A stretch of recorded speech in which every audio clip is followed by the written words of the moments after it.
자, 이 노래는 누가 부를 수 있다라고 말씀드렸나요? 어떤 사람이 부를 수 있냐? 내가 양이다. 여호와는 목자시고 내가 양이다 라고 하는 것을 확실히 믿는 사람만 부를 수 있는 노래다 라고 했습니다. 자, 유명한 성경 구절이 아니라 그래서 뭐 따라 부르는 노래가 아니라 이거는 이제 내 고백이 되어야 되는 겁니다. 내 노래. 그래서 이 시에서 계속 강조하고 있는 게 뭐냐? 하나님과 나와 인격적인 관계를 맺는 것이 너무 중요하다. 목자이신 하나님, 그 다음에 양인 나와의 인격적인 관계. 그래서 나는 양이고 나의 목자이신 그 하나님 없이는 나는 살아갈 수 없다. 그것이 이 시에서 계속 강조하고 있는 내용입니다. 하나님과 바른 관계로 살아가는 양들에게는 어떤 부족함이 없다라고 이제 이야기를 하는 겁니다. 자, 이 말씀을 들으면서 여러분들이 내 영혼의 상태가 어떠한 형편에 있는지를 좀 봤으면 좋겠습니다. 뭐 저야 알 수 없지만 다 다른 상황 가운데 있겠지만 내 영혼의 형편이 다 다른 가운데 있겠지만 내 영혼의 상태가 어떠하든지 간에 나는 그러니까 여호와를 나의 목자로 모시면서 살고 싶습니다. 그래서 나는 이 고백을 하고 싶습니다. 그래서 그러니까 나도 이 시인처럼 부족함 없는 인생을 살고 싶습니다. 그래서 여호와의 인도하심을 받고 싶습니다. 이러한 고백을 할 수 있도록 우리가 마음을 열고 이 23편의 이 고백을 우리 같이 좀 이렇게 들었으면 좋겠습니다. 자, 그래서 오늘 시인이 고백하는 내용, 여호와가 나의 목자시다. 그래서 나는 부족함이 없다 하는 근거가, 자, 오늘 말하는 건 이제 의의 길로 인도하신다라는 겁니다. 자, 우리 인생 중에서 인도함을 받고 싶었던 순간이 있었을 겁니다. 하나님이 좀 나를 이런 쪽으로 좀 인도해 주세요. 그게 언제입니까? 내 인생 가운데서 하나님의 인도하심을 받고 싶었던 적. 아마도 뭐 20대 때는 이런 거겠죠. 하나님, 제가 이 형제랑 만나도 될까요? 요게 이제 20대의 가장 그 주된, 저 자매를 만나도 될까요? 아니면 이 사람과 결혼할까요? 아니면 저 사람과 결혼할까요? 아니면 이 직장에 취직을 해야 될까요? 아니면 저기로 취직을 해야 될까요? 뭐 20대 때들은 연애, 뭐 결혼, 뭐 이런 것들, 취업, 이런 게 이제 청년들에게 가장 큰 고민이니까 아무래도 어디로 가야 되는지에 대해서 좀 인도함을 받고 싶을 겁니다. 30, 40대를 한번 생각해 볼까요? 결혼도 했고 그 다음에 그럼 이제 이런 걸 고민하겠죠. 제가 이 사람과 계속 살아야 될까요? 뭐 이런 고민들. 어떻게 살아야 이 사람과 행복하게 살 수 있을까요? 뭐 아이를 낳았습니다. 그러면 이 아이를 어떻게 키워야 될까요? 30, 40대가 되면 20대 때는 이제 내 고민만을 좀 했다면 이제는 좀 가장으로서 아니면 또 엄마로서 또 가족에 대한 걱정도 하고 살아야 되니까 내 자녀들 그리고 내 부모 뭐 이런 걱정도 생기게 되고 그러니까 이제 이런 질문들이 생기는 거겠죠. 어떻게 하면 나는 돈을 더 많이 벌 수 있을까? 뭐 돈을 더 잘 벌 수 있을까? 하나님, 제가 이 직장을 한 10년, 한 20년 다녔는데 이쯤에서 이직하는 게 좋을까요? 맞을까요? 아니면 내가 새로운 창업을 할까요? 새로운 사업을 할까요? 어떤 게 맞을까요? 뭐 내 재산을 더 늘려가려면 어떻게 해야 될까요? 뭐 어떻게 하면 내 자녀를 더 잘 키울 수 있을까요? 이런 것들이 이제 우리의 질문, 30, 40대의 질문이 될 거고 그런 부분에서 아마 하나님의 인도하심을 받고 싶을 겁니다. 자, 50대 이상의 분들은 어떠십니까? 제가 아직 50대가 돼서 잘 모르겠지만 아직 50대 언저리이지만 자, 그런데 그냥 뭐 제 생각이지만 어떻게 하면 나도 건강하게 살 수 있을까? 50대가 되면 이제 아마 그 고민. 어떻게 하면 내 자녀를 누군가한테 잘 장가 보내고 누군가한테 잘 시집 보낼 수 있을까? 어떻게 하면 내가 조금 더 편한 노후를 이렇게 좀 보낼 수 있을까? 즐길 수 있을까? 뭐 그러한 인도하심을 받고 싶지 않을까? 그래서 어쨌든 간에 뭐 우리는 뭐 10대부터 뭐 이렇게 전 연령에 걸쳐서 누군가의 인도를 받고 싶습니다. 앞으로 어떻게 될지 내가 모르기 때문에 누군가가 그 길을 좀 인도해 줬으면 참 좋겠다고 생각을 하죠. 그래서 인생의 길은 수많은 갈래의 길들이 있죠. 수많은 길로 갈라져 있습니다. 그래서 이 시점에서 내가 생각할 때 내가 그때 이 길로 가지 않고 저 길로 갔으면 어땠을까? 이런 후회들이 다 있죠. 내가 그때 이쪽을 선택을 했다면 어떻게 됐을까? 그래서 지금이라도 내가 후회 없는 인생을 살아보자. 조금 더 성공한 인생을 살아보자. 그런 마음 때문에 내가 좀 가이드를 받고 싶어 합니다. 인도를 받고 싶어 하죠. 내 인생에 좀 이렇게 안내자가 필요한 거죠. 그래서 사람들이 그래서 안내자를 찾기 위해서 세상 사람들은 점집에도 찾아가 보고 그래서 내 운명이 어떻게 되겠습니까? 이런 거 물어보잖아요. 올 한 해 운명이 어떻게 되겠습니까? 그래서 뭐 이렇게 얘기해 주잖아요. 누구 만나지 마라. 뭐 동쪽으로 가지 마라. 뭐 아니면 서쪽에 귀인이 있다. 뭐 이런 얘기 하잖아요. 근데 문제는 예수를 믿는 사람들도 점집 다니면서 어떻게 하면 될까요? 이런 걸 물어보는 사람들이 많다고 하니까 물론 뭐 우리 교회 분들은 그런 분이 없으시리라 생각하지만 왜 거기 가서 물어봅니까? 왜 점집이나 이런 뭐 정말 뭐 소프트하게 타로나 이런 것들을 왜 하는 겁니까? 왜냐하면 모르니까, 궁금하니까. 그렇지만 오늘 하신 말씀이 뭡니까? 내가 너의 목자다라는 거죠. 여호와가 너의 목자다. 그러니까 내가 너의 인도자다. 그러니까 내가 너의 리더고 내가 너의 가이드다. 그러니 너는 나를 따라와라. 이제 이 얘기를 하는 거 아닙니까? 그런데 나를 인도하는데 어디로 데려가십니까? 이게 중요한 거죠. 의의 길로 데려가신다라는 거죠. 목자이신 하나님이 우리를 의의 길로 인도하신다라는 겁니다. 의의 길의 반대는 뭡니까? 불의의 길이겠죠. 불의의 길. 그러니까 여호와가 불의의 길이 아니라 의의 길로 간다. 의의 길로 간다. 그러면 의의 길인데 그러면 이 의가 뭐냐라는 거죠. 이 의가. 이게 또 궁금하지 않습니까? 의의 길로 인도하는데 그럼 이 의가 뭐냐? 의라고 하는 거, 뭐 오를 의, 뭐 나자에 양이 있다, 뭐 이렇게 뭐 이렇게 많이 설교도 많이 하는데 의라고 하면 가장 먼저 떠오르는 게 뭡니까? 올바른 거 그런 걸 생각하죠. 그러니까 도덕적으로 흠이 없는 상태, 올바른 거, 뭐 이런 거 생각하죠. 그런데 그거는 세상적으로 말하는 의고요. 올바른 거, 세상적으로 말하는 의고요. 성경에서 말하는 의는 그거를 포함한 그거보다 더 넓은 개념이 있습니다.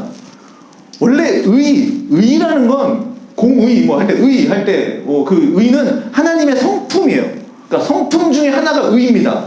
하나님은 의로운 분이라는 거죠. 옳은 분, 의로우신 분이기 때문에 의를 자연적으로 갖고 계세요. 그러니까 하나님은 의인이신 겁니다. 의를 갖고 계신 분인 거죠.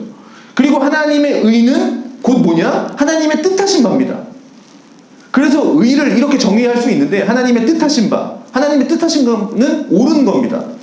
우리 내면의 세계와 우리 외적인 행동에 있어서, 그러니까 내가 행동하는 내면의 세계와 외적으로 행동하는 데 있어서 하나님의 뜻과 완벽하게 부합된 상태, 내가 하는 생각과 행동이 하나님의 뜻과 완전히 부합된 상태, 이해되시죠? 하나님의 뜻이 있습니다. 그 하나님의 뜻에 내 생각도 내 행동도 완전하게 일치하는 상태. 단순히 뭐 바르다, 옳다 이 정도가 아니라 책망받을 것이 없는, 심판받을 것이 없는 완벽하게 하나님의 뜻에 부합한 상태, 무죄인 상태, 죄가 없는 상태. 이게 의로움이라는 겁니다. 하나님의 의라는 거죠. 이게. 그러니 의라고 하는 것은 하나님의 의도와 목적에 맞는 겁니다. 그리고 그것에 맞지 않은 것을 뭐라 그래요? 불의라고 얘기하는 겁니다. 하나님의 뜻과 맞지 않은 거, 하나님의 계획하신 거 맞지 않은 거, 하나님의 생각과 맞지 않은 거, 이게 불의예요. 그리고 이 불의는 뭡니까? 곧 죄라는 거죠. 이게 성경에서 얘기하는 죄입니다. 죄. 우리가 죄인이라고 할 때 이 죄, 나쁜 짓을 했다, 이게 죄가 아니라, 죄는 하나님의 의를 벗어나거나 하나님의 의도에 도달하지 못했다거나, 이게 죄라는 거죠. 그래서 의로운 삶을 살지 못한다, 이게 뭡니까? 곧 죄다라는 거죠. 죄인이다라는 거죠. 죄가 있다라고 얘기되는 거죠. 그러면 우리를 의의 길로 인도하신다. 그럼 우리는 하나님의 의, 하나님의 뜻을 어떻게 할 수 있을까? 하나님의 뜻을 두 가지를 통해서 알려주시는데, 하나는 율법이고요, 하나는 복음입니다. 하나님의 뜻을 알 수 있는 방법이에요. 하나는 율법, 하나는 복음. 그러니까 구약에서는 율법을 통해서 하나님의 그 계명들, 율법을 통해서 복음을 가르쳐 주셨고요. 신약에서는 반대로 복음을 통해서 율법을 가르쳐 주셨습니다. 자, 이게 무슨 말인가 하면, 율법을 주신 분은 하나님이시죠. 율법을 우리 가운데 주셨잖아요. 그러니까 하나님이 율법을 주실 때 뭐 다른 나라 뭐 함무라비 목전이나 이런 거 표절해가지고 뭐 짜집기해서 대충 써서 주신 게 아니라 하나님이 직접 써서 가르쳐 주신 게 율법이에요. 대표적으로 십계명이 되겠죠. 그래서 율법에는 두 가지가 있는데, 하나님의 백성들을 향한 하나님의 뜻이 뭔가, 하나님과 우리와의 관계, 하나님의 뜻이 뭔가, 하나님의 백성들을 향한, 그게 율법 속에 들어가 있고요. 그리고 하나님은 어떠하신 분인가 라는 것이 율법 속에 들어가 있습니다. 그래서 우리가 율법을 보면 하나님의 백성들을 향한 하나님의 뜻이 이런 거구나 라는 걸 알 수 있고, 또 율법을 보면 하나님이 이러신 분이구나, 하나님이 이런 분이구나 라는 것을 알 수 있어요. 그래서 율법을 통해서 하나님을 알고 하나님을 만나게 되는 겁니다. 하나님이 이런 성품을 갖고 계시는구나, 하나님이 이런 것들을 우리에게 원하시는구나, 이런 것들을 율법을 보면서 우리가 하나님을 만나게 되는 겁니다. 그래서 이 율법의 핵심은 뭡니까? 십계명이죠. 탈탈 털은 게 이제 십계명입니다. 그 많은 율법들 중에서 이걸 탈탈 털었더니 이제 십계명이 되는 거예요. 십계명 속에 들어갔다 해도 과언이 아니겠죠. 십계명 다 알고 계시죠? 1계명부터 십계명까지 다 알고 계시죠? 외우라 그러면 못 외우지만 다는 알고 계십니다. 하나씩 끄집어내면 나와요. 자, 그래서 십계명에는 두 가지의 관계가 있죠. 하나는 하나님과 갖는 종교적인 관계. 그래서 못하지 말아라 금지 명령이 있고, 그리고 무엇 해라 라고 하는 실행 명령 두 개가 있죠. 하나님과 우리와의 관계. 그러한 명령을 통해서 어떻게 돼요? 하지 말고 하는 것을 통해서 하나님과 바른 관계, 올바른 관계를 맺고 하나님이 주시는 그런 자원들을 받으면서 그렇게 생명 속에서 살아가고, 그런 하나님의 생명 속에서 살아가고 하는 것이 율법 속에 들어가 있는 겁니다. 그래서 하나님과의 관계가 들어있고, 또 하나는 뭡니까? 사람들과 맺는 사회적인 5계명부터 나오는 10계명, 그 사람들과의 관계를 맺는 것들이 이제 10계명에 들어있죠. 하나님이 사람을 창조하셨을 때 한 사람을 창조하셨지만 우리 한 사람 한 사람이 따로따로 그냥 혼자 떨어져서 그냥 혼자 알아서 살아라 이게 아니라 함께 공동체를 이루어서 서로 사랑하면서 살아가는 관계, 사랑의 사회를 만드셨죠. 그래서 우리는 어떻게 해요? 사랑의 사회를 만들었으니까 내 몸처럼 내 옆에 있는 사람들을 사랑하고, 그래서 내 이웃을 정말로 내 살 중에 살이요 뼈 중에 뼈다 라고 생각하면서 내 이웃을 사랑하면서 살아가는 것, 이것이 하나님이 만들어 가시는 사회, 하나님이 원하시는 우리가 살아가는 사회인 거죠. 이게 하나님의 의, 하나님이 원하시는. 그래서 이 율법을 보면 5계명부터 거짓 증거 뭐 이렇게 나오잖아요. 살인하지 말라, 뭐 이렇게 거짓말하지 말라 나오잖아요. 자, 이웃을 사랑하라고 하는 메시지가 담겨 있는 겁니다. 그리고 이 두 개뿐만 아니라 또 뭐가 있죠? 지금 기독교 역사에서 좀 외면되어 온 거죠. 외면되어 오던 것도 있는데, 자연과의 관계입니다. 사람과 자연과의 관계. 이게 하나님의 율법에 들어가 있어요. 그러니까 하나님은 사람들로 하여금 이 자연을 어떻게 대해야 되는지, 어떠한 관계를 맺어야 되는지도 말씀해 주셨습니다. 그래서 십계명 안에 들어가 있는 이 하나님의 계명을 보면, 그죠? 나 외에는 다른 신들을 섬기지 말라부터 쭉 보면 하나님의 뜻이 담겨 있고요, 하나님의 어떠하심을 담겨 있죠. 나는 뭐 질투하는 하나님이 지금 나오잖아요. 어떠하심이 막 담겨 있는데, 그러면 의라고 하는 거 아까 뭐라 그랬습니까? 의라고 하는 거, 하나님의 계명을 지킴으로써 하나님의 뜻에 완벽하게 일치된 상태, 이게 의라고 얘기했죠. 자, 그러나 타락한 인간, 타락해서 범죄한 인간은 어떻게 해요? 그 누구도 이 하나님이 원하시는 수준의 의를 이룰 수가 없죠. 없습니다. 누구도 이 율법을 온전하게 지킬 수 있는 사람이 없어요. 자, 그래서 이 십계명의 두 가지, 자, 질문해 보겠습니다. 스스로 답해 보십시오. 하나님의 질문 두 가지, 십계명에 담긴 내 마음과 뜻과 목숨과 정성을 다하여 주 너의 하나님을 사랑하라, 이거잖아요. 이게 첫 번째잖아요. 그리고 그런데 주 너의 하나님을 사랑하라 했는데 저는 그랬습니다. 아니요, 못했습니다. 뭐라고 답하시겠습니까? 여러분은. 그리고 두 번째, 이웃을 내 몸과 같이 사랑하라 라고 십계명에 하나님의 말씀 가운데 있는데, 이웃을 정말 내 몸과 같이 사랑하셨나요? 아니면 못했나요? 뭐라고 답하시겠습니까? 여러분, 하나님이 율법으로 우리에게 주셨어요. 하나님을 사랑하고 내 이웃을 사랑하라. 제가 사랑한 적은 있습니다. 그런데 제가 오늘은 몸 컨디션이 너무 안 좋아요. 그래서 오늘은 못했습니다. 하나님의 율법이 만약에 600개가 있다고 칩시다. 600개가. 그러면 600개 중에 559개를 지켰어요. 한 개 어겼어요. 근데 그 한 개도 딱 1분 어긴 거예요. 1분. 내가 오늘 컨디션이 안 좋아서 그 사람을 살짝 미워했어. 1분 동안. 자, 어겼다고 해도 그건 뭡니까? 그건 율법을 범한 게 되는 겁니다. 율법을 어긴 거예요.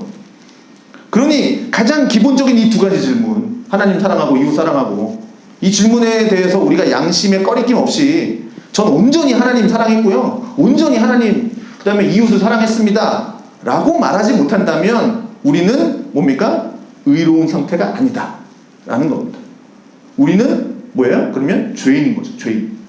그리고 내가 지켰다, 저 지켰어요 라고 하는 사람이 있더라도 그건 거짓말인 거죠. 말도 안 되는 이야기입니다. 그래서 인간은 이 율법, 이 하나님이 주신 이 율법 앞에서 하나님의 뜻을 깨닫게 되면서 동시에 내가 누구인지를 깨닫게 되는 거예요. 아, 하나님의 뜻이 이렇구나. 그렇지만 그 율법을 통해서 나를 비춰봤더니 아, 나는 죄인인 거죠. 바로 나는 이 율법이 요구하는 바를 완벽하게 지킬 수가 없는 사람이구나. 이걸 깨닫게 되는 거죠. 그러니 필요한 게 뭡니까? 하나님이 나를 의롭게 하시는 뭐가 필요해요? 내가 내 행위로는 도저히 이걸 할 수 없으니 하나님이 나를 의롭게 하시는 복음이 필요한 겁니다. 굿뉴스가 필요한 거죠.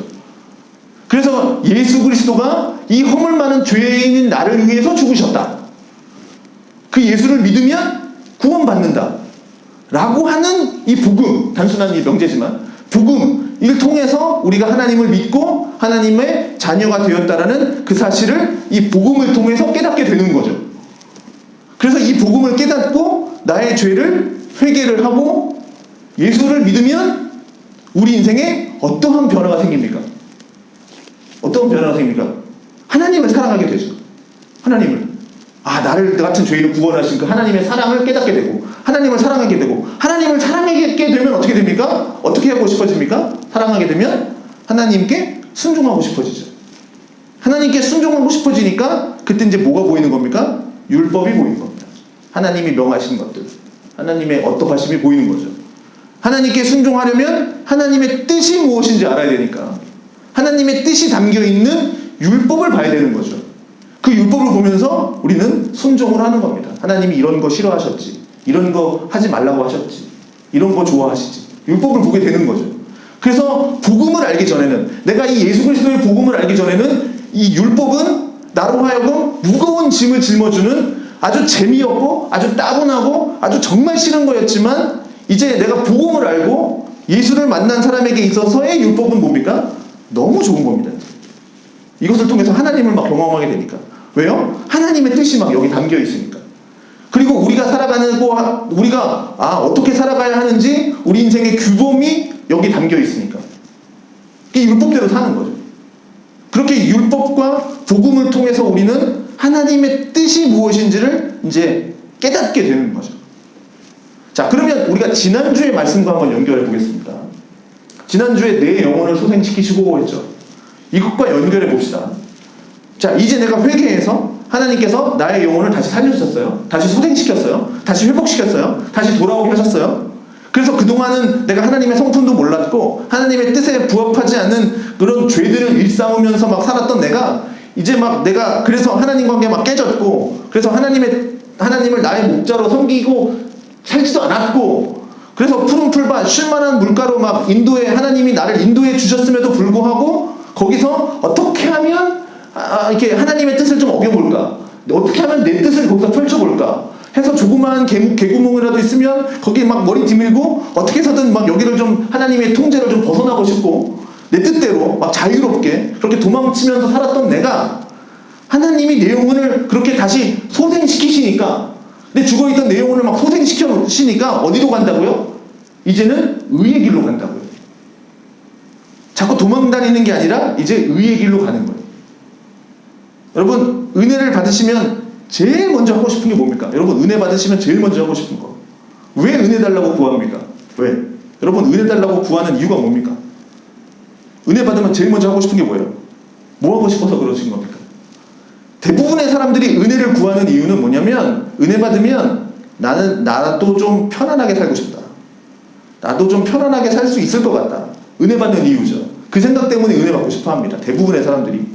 은혜를 구하는 건 뭡니까? 내가 지금 힘들기 때문에 구하는 거예요. 그러니까 힘들지 않은 사람은 은혜도 구하지 않아요. 힘드니까, 그러니까 지금 내 상황이 너무 어려우니까 하나님, 나 좀 불쌍히 여겨주세요. 라고 하면서 하나님 은혜 베풀어 주세요. 이제 이렇게 구하는 거죠. 그런데 하나님이 은혜를 주실 때는, 내가 구할 때는 내가 힘드니까 구하는데 하나님이 우리에게 은혜를 주실 때는 무슨 목적으로 은혜를 주실까요? 하나님이 우리에게 왜 은혜 주실까요? 내가 원할 때는 뭐 힘들어요 뭐 이런 거지만 하나님은 왜 우리에게 은혜를 주시려고 할까요? 의의 길로 가게 하시기 위해서 은혜를 주신다는 겁니다. 하나님이 우리에게 주실 때는. 우리는 그냥 편안하고 싶어서, 이 어려움 벗어나고 싶어서 은혜를 구한다면 하나님이 우리에게 은혜를 주실 때는 분명하다고요. 뭐요? 하나입니다. 우리로 하여금 의의 길을 걸어가게 하려고. 이것 때문에 의를 주신다고, 그러니까 은혜를 주신다고요. 그럼 의의 길은 뭐라고 그랬습니까? 하나님의 뜻에 온전하게 부합된 상태가 의의 길이라고 했잖아요. 그렇게 우리의 영혼을 소생시키시고 회복시키시고 우리를 인도해 주실 거예요. 그런데 여기서 중요한 전제가 하나 있는데 뭐냐면, 의의 길로 인도하신다고 그랬잖아요. 우리를 소생시켜서 하나님과의 뜻과 올바른 길로 인도하시는데, 근데 여기서 필요한 전제가 뭐냐면, 우리가 살아가는 세상은 의롭지 않다라는 겁니다.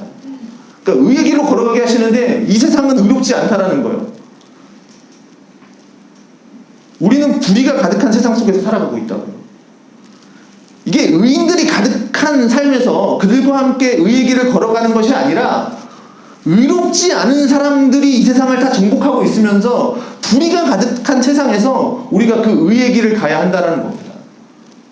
우리 영혼을 소생시키시고, 시편 14편에 보면 여호와께서 하늘에서 인생을 굽어 살피시면서 하나님을 찾는 자가 있나? 이렇게 보셨는데, 어리석은 자는 그의 마음에 이르기를 하나님이 없다 하는도다. 그리고 그렇게 죄악을 행하는 자들이 그나마 하나님을 찾는 거룩한 하나님의 백성들을 어떻게 한다고요? 떡 먹듯이 삼키고 있다 라고 시편 14편에 말하고 있습니다. 그러니까 하나님의 백성들이 불의한 사람들에 의해서 지금 잡아먹히고 있다는 거예요. 이 세상이 그렇다라는 거예요. 떡 먹듯이 잡아먹고 있는 거예요. 그러니 타락한 세상에는 불의가 가득합니다. 하나님의 의가 없다고요. 이 세상은 하나님의 의가 없다고요. 사람들은요, 하나님의 의에 전혀 관심이 없다고요.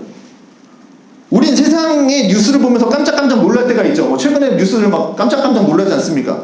이번 한 주간 여러분들을 깜짝 놀라게 한 세상의 뉴스들은 뭐가 있습니까? 야, 세상에 이런 일도 있네. 야, 이런 일을 다 저지르네. 어떻게 이런 일이 있을 수가 있지?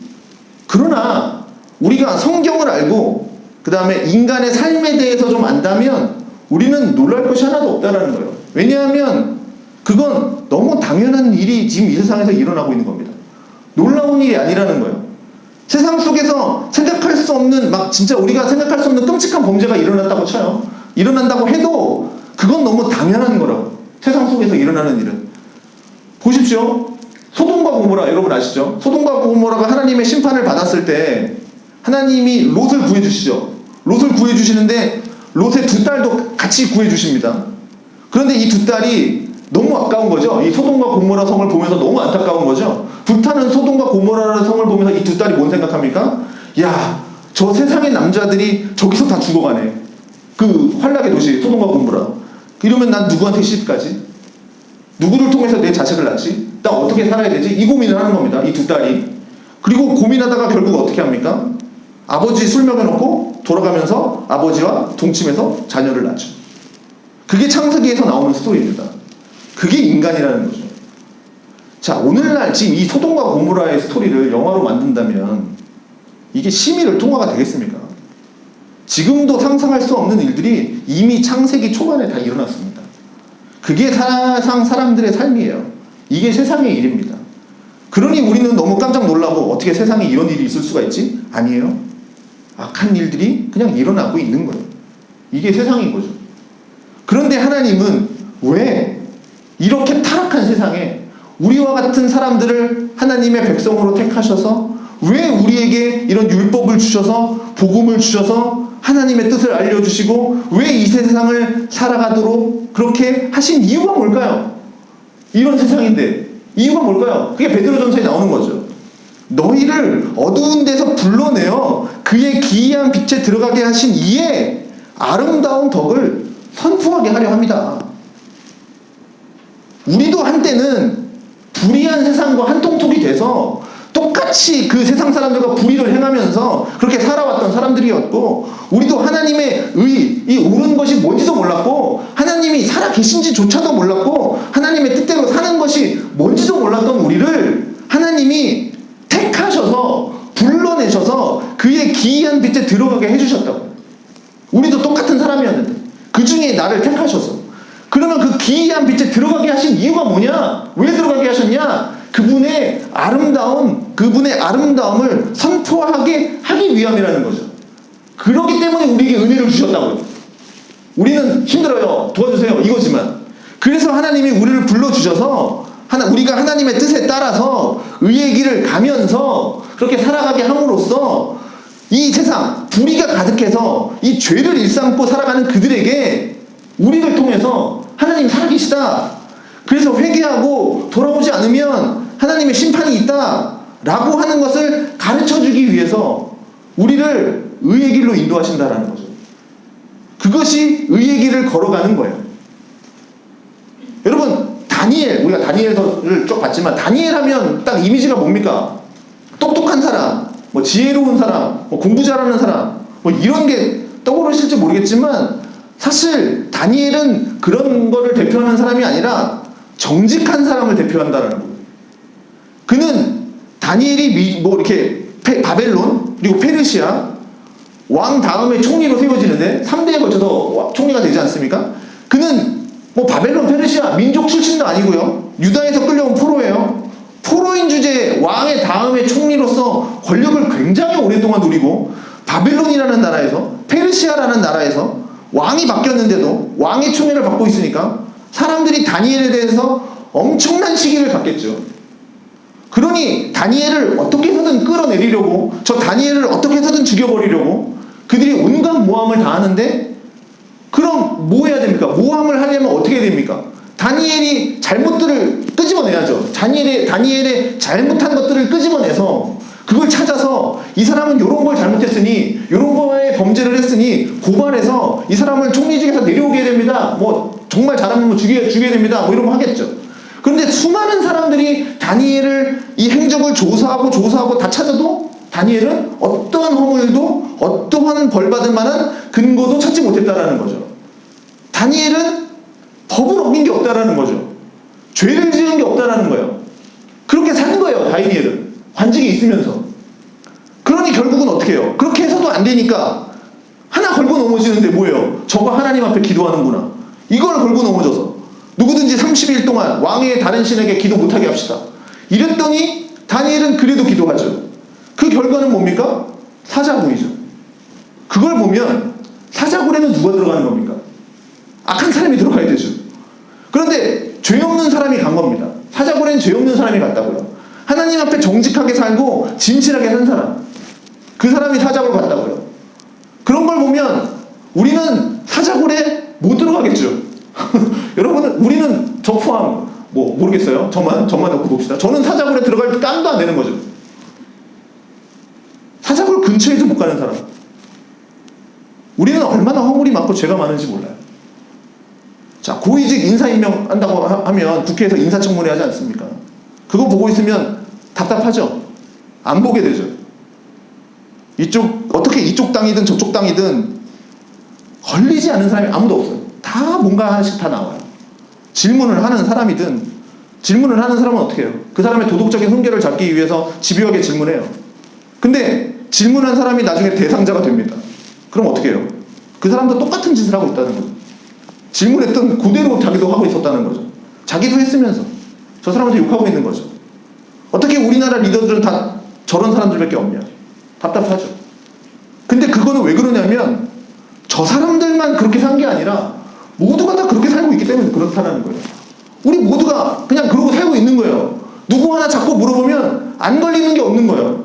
그래서 이 사회는 뭐 다 이렇게 얘기하죠. 관행이야. 다 이렇게 하는 거야. 이게 지혜로운 거야. 라고 하는 생각들이 팽배하니까 그냥 다 그렇게 살아요. 그러니까 세상이 뭐예요? 불의한 거라는 겁니다. 불의한 세상이에요. 세상은 의로운 게 없어요. 그러나 사람들이 그렇게 불의하다 할지라도 하나님은 살아계시고 진리는 살아있다라는 거죠. 그래서 모든 인간에 대해서 심판하시는 하나님이 분명히 살아계시다. 하나님의 때가 이르면 심판하신다 라고 하는 사실을 누구를 통해서 알려주셔야 하냐. 바로 그래도 다니엘처럼 이 불의한 세상에서 하나님의 뜻을 따라서 의의 길, 그 하나님이 원하시는 그 의의 길을 따라서 가고 있는 소수의 그리스도인들을 통해서 하나님이 그 일을 이루어 가신다라는 겁니다.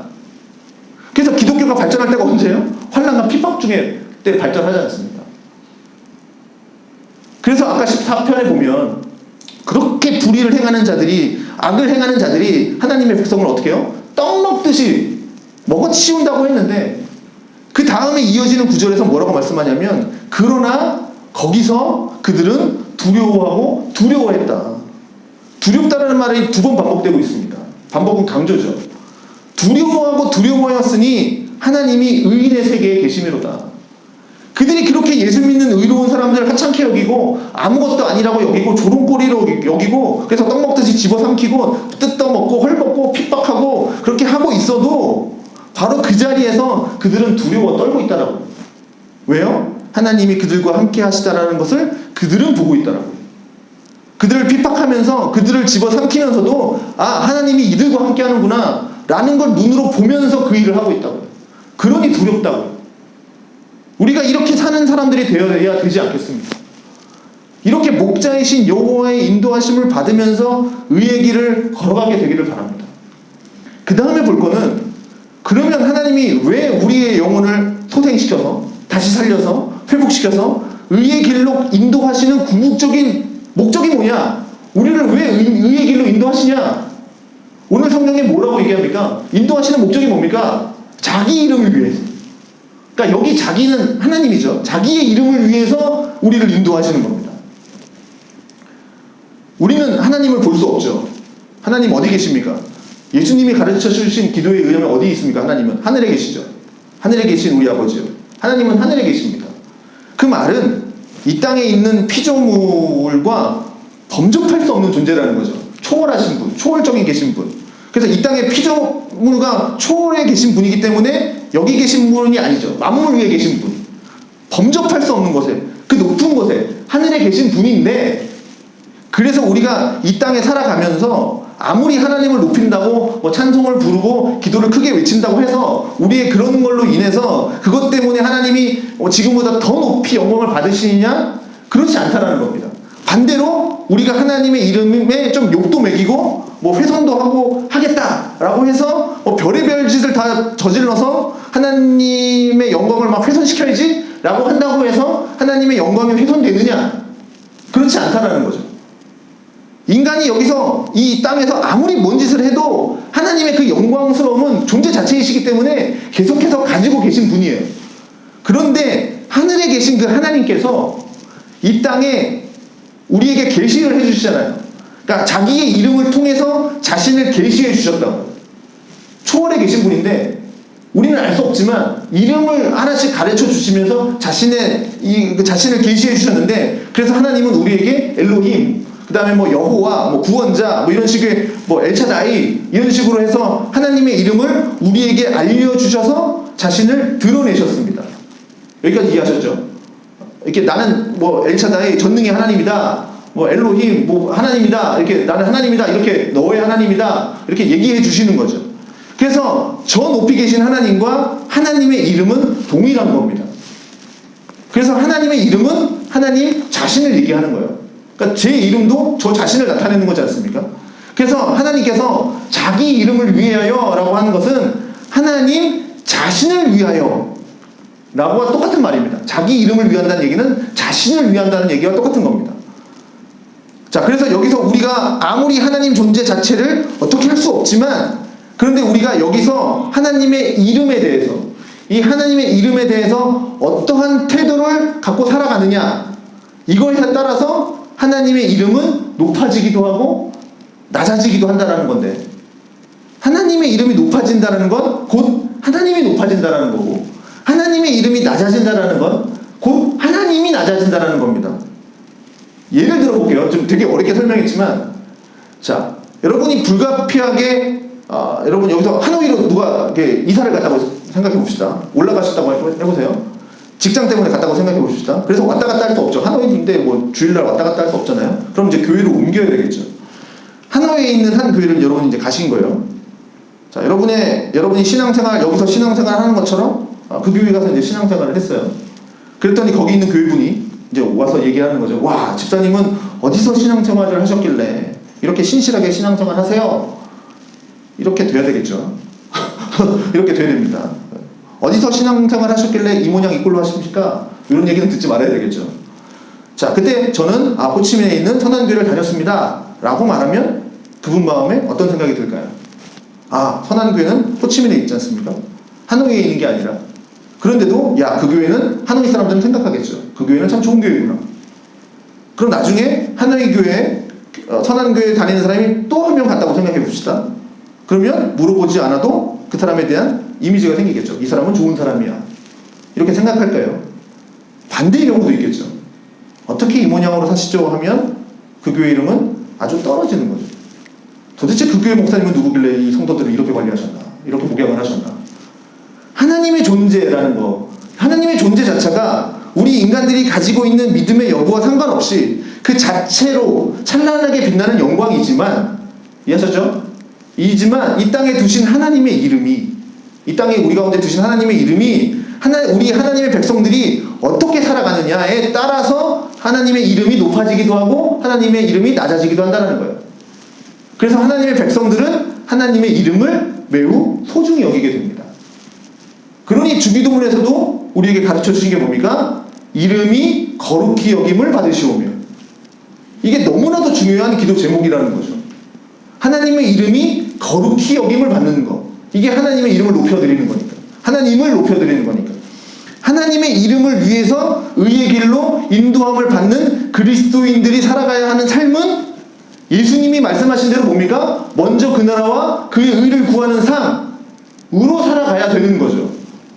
하나님의 의를 구하는 삶이라고 하는 것은 하나님의 백성들이 가지고 있는 마음의 특징인 겁니다.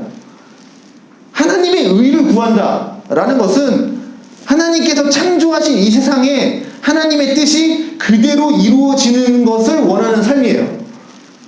하늘에서 이루어진 뜻이 이 땅에서도 이루어지기를 원합니다.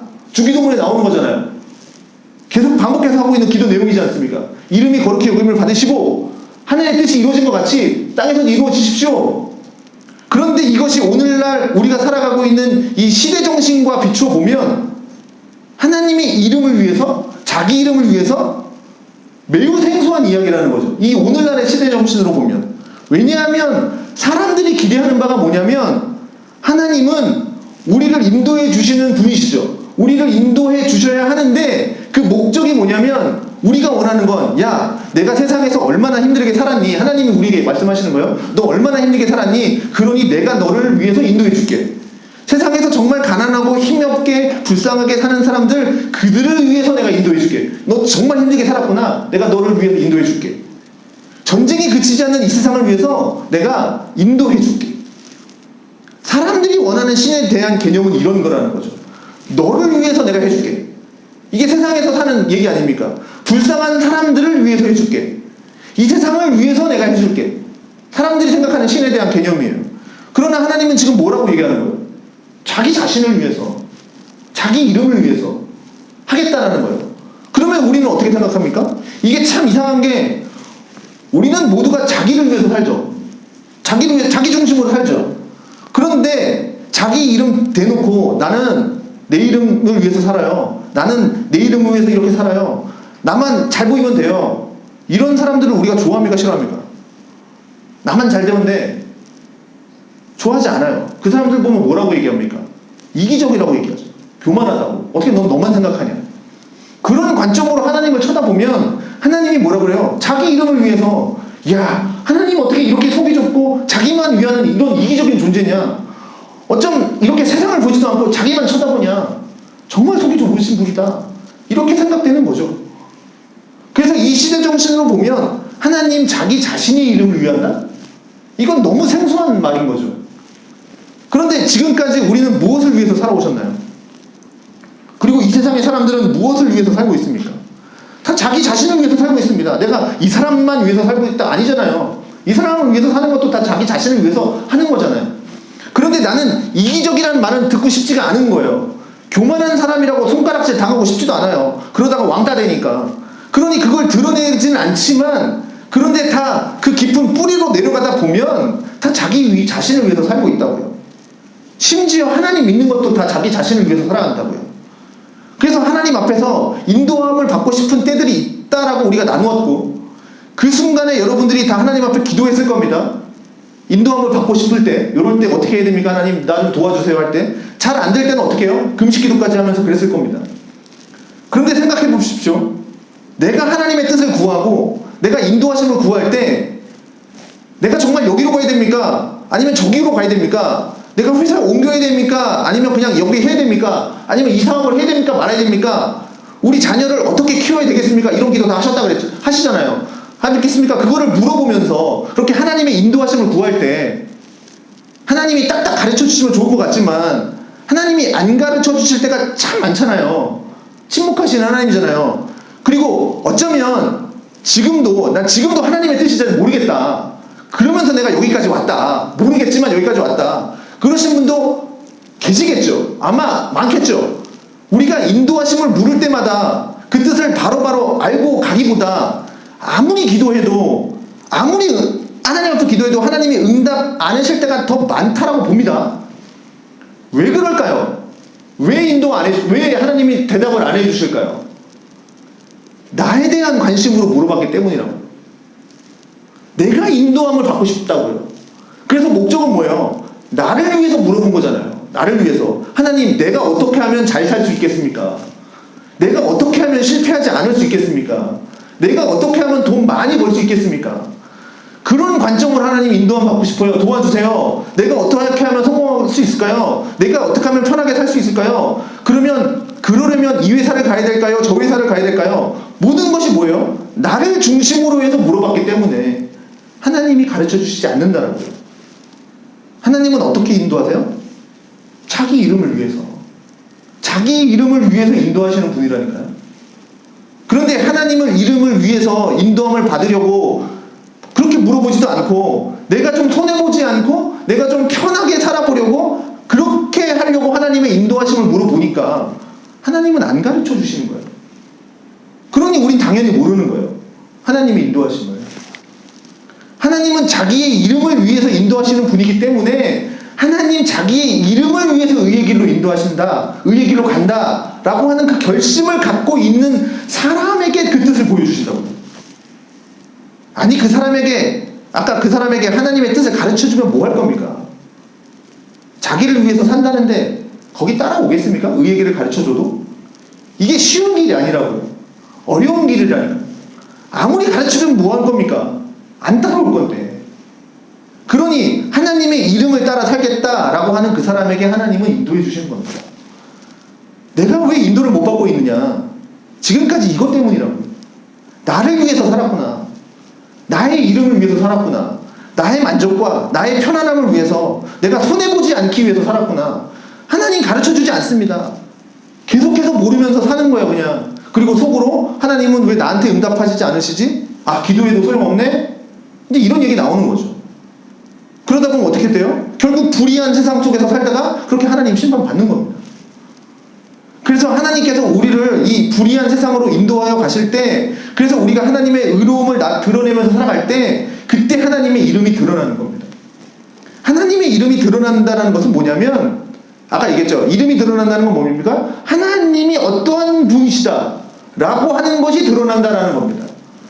세상에 사람들은 모른다고요. 하나님에 대해서. 하나님이 누구신지 모른다고요. 세상 사람들은. 아니, 하나님의 이름을 모르는 사람은 없겠죠. 예수 이름을 모르는 사람 없겠죠. 우리나라에서 적어도 그렇지 않습니까? 그런데 하나님의 이름이 드러난다는 건 뭐냐면 그냥 그들도 상식적으로 알고 있는 하나님의 이름이 나타난다는 게 아니라 그들이 모르고 있는 하나님의 뜻, 그 하나님의 어떠하심이 우리의 삶을 통해서 의의 길을 걸어가는 우리의 삶을 통해서 드러난다고요. 그들이 모르는 하나님의 그 어떠하심이. 이게 쉬운 일이 아니라는 거예요. 세상 사람들에게 박수갈채를 받을 일도 아닙니다. 이건 세상 사람들에게 조롱받기 딱 좋은 일이에요. 왜요? 세상 사람들은 여기에 관심이 없다고요. 세계관 자체가 다르다고요. 그러니까 사고 자체가 다르다고요. 그러니 세상은 자기 이름을 위해서 살라고 가르치죠. 그런데 그 세상에 가르치는 정신이 뭡니까? 그 세상의 정신들이 우리 속까지, 이 기독교 안까지 깊숙이 침투해 들어와 있다고요. 세상의 정신이. 그래서 이미 우리는 태어나면서 자라오면서 부모를 통해서 그런 세상의 가치관을 우리는 배웠고요. 학교를 가도 그렇게 배워왔고요. 그리고 지금 나도 그렇게 살아가고 있고요. 그리고 내가 내 자녀들을 그렇게 가르치고 있다고요. 물론 우리는 그리스도인들이 말로는 너는 너 자신을 위해서 살아야 해, 이렇게 가르치지 않아요. 이렇게 가르치시는 분 없을 거예요. 하나님을 위해서 살아야 돼 라고 하지만, 그런데 그게 뭔지를 모르니까 결국 나를 위해서 살고 있는 거예요. 말은 그렇게 하지만 하나님을 위해서 사는 게 뭔지를 모르니까 그냥 그렇게 사는 거예요. 하나님을 이용하면서 사는 거예요. 예를 들어 드릴까요? 학기 초가 되면 모든 학부모들의 기도 제목이 뭡니까? 학부형들의 기도 제목 다 똑같습니다. 교회 오래 다니신 분이든 권사님이든 집사님이든 새신자든 모든 신앙의 이걸 떠나서 다 똑같습니다. 뭡니까? 우리 아이가 좋은 친구 만나게 해주세요. 좋은 선생님 만나게 해주세요.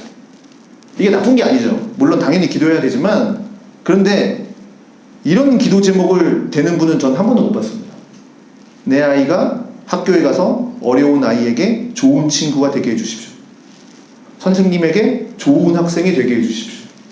이런 기도 제목을 되는 분은 저는 아직 보지 못했습니다. 그건 뭡니까? 이게 우리 수준이라고. 내 아이가 학교 가서 손해보기 싫은 거예요. 그러니까 좋은 친구 만나서 편하게 학교 다니고 잘해주는 선생님 만나서 편하게 학교 다니는 걸 원하지, 학교 가서 좀 피해보고 어려움 당하는 그런 아이들 찾아가서 위로해주고 격려해주고 그들에게 친구 되어주고 선생님에게 도와주고 이렇게 사는 아이, 그런 거 바라지 않아요. 왜요? 힘드니까. 그거는 같이 왕따 되고 같이 따돌림 당하고 그런 거니까. 그런 생각 자체가 없다고. 우리 그리스도인들도 그렇다고. 그러니 겉으로는 교회에 와서 어쩌고 저쩌고 하지만 속마음은 오로지 다 자신을 위해서 산다고. 그게 어떻게 하나님을 위해서 사는 거라고 말하고 수 있겠습니까? 그게 의의 길을 가는 거라고 말할 수 있겠습니까? 여러분, 하나님을 위해서 살아갈 준비가 되셨습니까? 하나님을 이름을 위해서 의의 길을 걸어갈 준비가 되셨습니까? 골리앗이 하나님의 군대를 모욕하죠. 그때 이스라엘 백성들, 이스라엘 군대들 다 뭐하고 있습니까? 벌벌 떨면서 이렇게 막 숨어서 벌벌 떨고 있었죠. 왜 그렇습니까? 아니, 골리앗이 지금 하나님의 이름을 짓밟고 하나님의 이름을 모욕하고 있는데, 하나님의 백성들, 하나님의 군대라고 하는 그들은 왜 숨어서 벌벌 떨고 있습니까? 지금 하나님의 이름을 모욕하는데 왜 누구 하나 내가 나가서 싸우겠습니다 왜 하는 사람 없습니까? 겉으로 그의 정체성은 뭐예요? 겉으로는 하나님의 나라, 하나님의 군대, 하나님의 백성, 군인이었지만 하나님의 이름을 소중히 여기지 않는다고요. 그 말은 하나님을 사랑하지 않는 사람들이라고요. 겉으로는 하나님의 백성들이 모여 있어요. 근데 속으로는 하나님 사랑하지 않아요. 하나님 사랑하면 하나님의 이름이 욕먹고 있는데 어떻게 가만히 있을 수 있습니까? 가만히 있는 건 뭐예요? 내가 나가면 죽으니까. 내가 죽으면 무슨 소용이 있냐라는 거죠. 하나님도 소용없다. 하나님의 이름보다 내가 더 중요하다. 내가 살아야 되겠다. 하나님의 이름은 어떻게 되든지 말든지. 그건 하나님을 사랑하는 사람들의 모습이 아니죠. 이런 사람이 우리 그리스도인 중에서 얼마나 많습니까? 교회 안에서도 이런 사람이 얼마나 많이 있습니까? 그런데 누구 한 사람 딱 나타나죠. 다윗이 왜 나갔습니까? 다윗이 나간 목적이 뭡니까? 골리앗과 싸워서 이기면 내가 왕의 사위가 되고 내가 권력도 얻고 내가 좀 되겠구나, 그런 사심 품고 나갔습니까? 다윗 딱 하나죠. 아니, 저 할례받지 않은 저 인간이 하나님의 이름을 모욕하구나, 참을 수가 없다. 그러니 나는 하나님의 이름으로 간다. 네가 모욕하는 만군의 하나님 여호와의 이름으로 나간다. 유명한 그거 아닙니까? 유치원에. 자, 그러니 무장도 하지 않고 돌멩이 하나 들고 나가는 겁니다. 상식적으로 생각해 봅시다. 누가 이기겠습니까? 다윗 이길 수 없죠. 승산이 없어요. 근데도 나가요. 왜요? 그게 믿음이라니까요.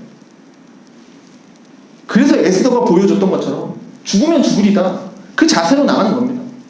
다윗이 갈 때 골리앗을 죽일지 못 죽일지 몰랐습니다. 그래도 가는 겁니다. 내가 죽으면 죽는다. 내가 죽더라도 하나님의 이름이 땅에 떨어지는 건 난 볼 수 없다. 그게 하나님을 사랑하는 모습이라고. 하나님의 이름을 위해서 살지 않는 모든 삶은 다 허무한 겁니다. 여러분, 지금까지 우리가 예수 만나기 전까지 하나님 몰라서, 내가 몰라서 하나님의 뜻대로 살지도 않고 나 자신을 위해서 살았는데 그걸로 족하지 않습니까? 근데 왜 아직도 뭐가 모자라서 계속해서 나 자신을 위해서 살려고 하는 계속된 삶을 이어가려고 하죠? 왜 의의 길로 걸어가려고 하는데 그거 싫다고 버티는 거죠? 왜 그렇습니까? 우리는 순전한 어린아이처럼 하나님의 이름을 사랑하고 또 이 땅에서 버림받고 모욕받는 이 하나님의 이름 때문에 우리는 가슴 아파하면서 이 땅에서 빛과 소금의 역할을 감당하기 어려운 힘을 잃어버린 이 조국의 교회를 위해서 우리는 가슴 치면서 기도해야 되는 거. 소금의 맛을 잃어버린 이 한국 교회를 위해서 기도해야 되는 거. 맛을 잃은 소금처럼. 이게 우리의 사명 아니겠습니까? 이렇게 살아가라고 우리를 인도하시는 겁니다. 자기 이름을 위해서. 의의 길. 말씀을 맺겠습니다. 하나님은 우리의 영혼을 다시 살리셔서 의의 길을 걸어가게 하십니다. 우리의 삶을 통해서 하나님의 의로움이 드러납니다. 그래서 신앙은 말과 혀로만 하는 게 아닙니다. 여호와를 목자로 모시면서 사는 삶은 생각만으로 사는 게 아닙니다. 우리의 행동으로 하는 거고요. 우리가 정말 그분을 따라가는 우리의 인생을 통해서 우리의 걸음걸이를 통해서 하나님을 드러내는 겁니다. 보여주는 거죠. 그래서 우리가 자녀를 키우든지 직장에서 근무하든지 학교에서 공부하든지 친구를 만나든지 아니면 교회에서 섬김을 하든지 뭐든지 간에 우리의 궁극적인 목적은 딱 하나, 하나님의 이름을 위해서 하나님의 이름을 드러내서 의의 길을 걸어가는 것. 이게 되어야 된다는 거죠. 이게 신자의 삶입니다. 그러한 삶을 기대하고 그렇게 하나님의 의를 구하면서 살려고 할 때 하나님이 우리를 인도하신다는 거죠. 하나님의 인도하심을 받는 삶은 하나님의 이름을 위한 삶입니다. 그러니 아직도 내가 이런 삶을 못 살았습니다 라고 하는 분들이 계시다면 그러면 이제는 내 이름을 위해서 살지 않겠습니다. 이제는 여호와를 나의 목자로 모시면서 이제 여호와의 의의 길을 따라서 여호와의 이름을 위해서 내가 살고 싶습니다. 도와주십시오 하고 하나님 앞에 기도하고 결단하십시오. 그리고 이미 나는 하나님의 목자 되심을 믿고 있고 그리고 그 길을 가고 있는 자들에게는 하나님께서 이 길을 통해서 하나님의 이름이 드러나도록 지금도 그렇게 하고 있다는 것을 믿고 있는 분이라고 한다면 그러면 그 길이 좀 힘들더라도 나에게 일으켜 주실 그 놀라운 변화를 믿으면서 그 길을 내디뎌 가시기를 바라겠습니다. 다음 주 예고편으로 조금 말씀드리면 이렇게 하나님의 이름을 위해서 의의 길을 가는 사람들 여기까지는 참 좋은데 그래서 이제 의의 길을 걸어가야겠구나 했는데 다음에 볼 건 뭐냐면 사망의 음침한 골짜기입니다. 우리 갈 길은 어디입니까? 사망의 음침한 골짜기입니다. 푸른 풀밭만 있으면 좋겠죠. 의의 길을 걸어가는 자에게 푸른 풀밭이 있을지어다. 얼마나 좋겠지만 쉴만한 물가가 있으면 좋겠죠. 그렇지만 우리가 이 불의한 세상 속에서 의의 길을 걸어간다는 건 사망의 음침한 골짜기를 지나갈 수밖에 없습니다. 거길 지나가야 푸른 풀밭이 나옵니다. 하나님은 우리의 영혼을 통해서 우리를 회복시켜 주시는 게 아닙니다. 자기 이름을 위해서요. 그러니 이건 다시 말해서 자기 이름을 위해서 우리를 소생시키시고 우리를 인도하시는 것이기 때문에 여기엔 하나님의 명예가 달려 있습니다. 그래서 하나님이 일을 못한다. 그러면 하나님의 명예가 떨어지는 겁니다. 하나님 스스로 그걸 실수시키는 거죠. 그래서 하나님이 우리를 위해서 그 일을 하신다면 우리를 위해서 하신다면 때로는 안 하실 수 있겠죠. 그러나 하나님 자신의 이름을 위해서 하는 거잖아요. 하나님은 이건 반드시 해야 되는 일인 겁니다. 그래서 여호와를 목자로 모시고 살아가는 그 마음을 가지고 있는 사람들은 반드시 하나님이 그 영혼을 회복시킬 거고요. 반드시 그 영혼을 살리실 거고요. 반드시 의의 길로 가도록 사망의 음침한 골짜기가 와도 두려워하지 않도록 어떻게 해요? 주의 지팡이와 막대기로 보호하시는 그 일을 반드시 할 겁니다. 하나님은 자기 이름을 위해서 하는 거니까. 그래서 하나님이 우리를 반드시 살리시고 우리의 길을 가게 하실 겁니다. 믿으시기 바라겠습니다. 기도하겠습니다.